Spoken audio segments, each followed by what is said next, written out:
दोस्तों, आपको अपने जमाने की beautiful and very hot actress Mandakini तो याद ही होंगी, जिन्होंने राम तेरी गंगा मैली से अपने करियर की शुरुआत की थी और इस फिल्म ने उन्होंने काफी बोल्ड सीन्स देकर दर्शकों को चौंका दिया था। लोग उनकी खूबसूरती के दीवाने हो गए थे।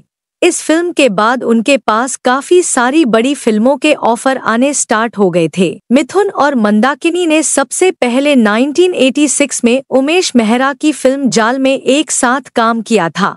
इस फिल्म में मिथुन और मंदाकिनी की जोड़ी ऑडियंस को बहुत ज्यादा पसंद आई थी। ये फिल्म अपने जमाने की सुपर डुपर हिट साबित हुई थी। इस फिल्म के सॉन्ग्स खासकर के तू मोरनी जंगल की और ऐ मेरे दोस्तों गर मोहब्बत करो आज भी लोगों को गुदगुदाते हैं।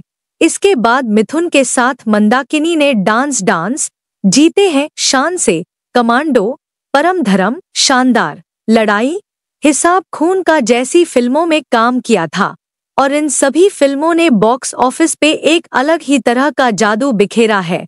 एक टाइम ऐसा भी आया था कि लोग इन दोनों के पेयर्स वाली मूवी का बेताबी से वेट करते रहते थे। इसी दौरान इन दोनों के अफेयर की खबरें भी मीडिया में चलने लगी, मगर इसके बाद जो हुआ वो कभी भी मिथुन ने सोचा नहीं होगा कि उनके जैसे सीधे सादे वेरी काइंड हार्टेड पर्सन के साथ भी ऐसा हो सकता है।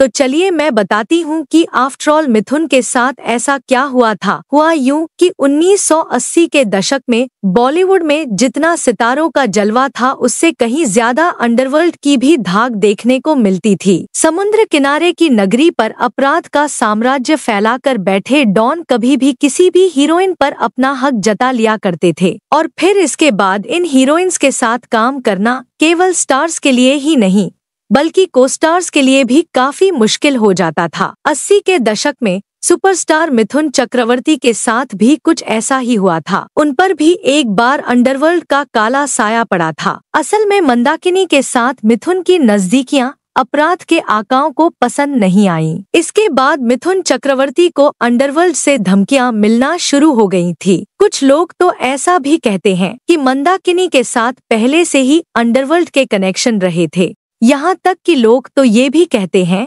कि मंदाकिनी के अंडरवर्ल्ड के साथ अपने कनेक्शन के दम पर ही उनको काफी सारी बड़ी फिल्मों में काम मिल पाया था।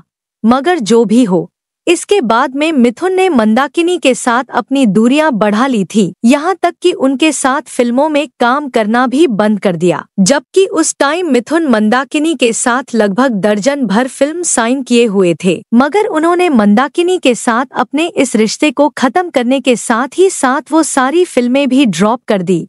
इसके बाद 1996 तक मंदाकिनी बॉलीवुड में काम करती रहीं और फिर अचानक से काफी लंबे वक्त तक गायब हो गई और बाद में जब वह सामने आई तो खुलासा हुआ कि उन्होंने किसी के साथ में शादी कर ली है। अगर सूत्रों की माने तो मुसीबत के इस टाइम में मिथुन को अंडरवर्ल्ड के चंगुल से बचाने में संजय दत्त ने हेल्प की थी, बिकॉज उस टाइम संजय दत्त के अंडरवर्ल्ड से कनेक्शन किसी से भी छुपे नहीं थे। तो गाइस, आपको ये खबर कैसी लगी? हो सके तो मुझे कमेंट बॉक्स में जरूर बताएं। अगर आपको ये वीडियो पसंद आए तो इसे लाइक और चैनल को सब्सक्राइब जरूर करें। Thank you.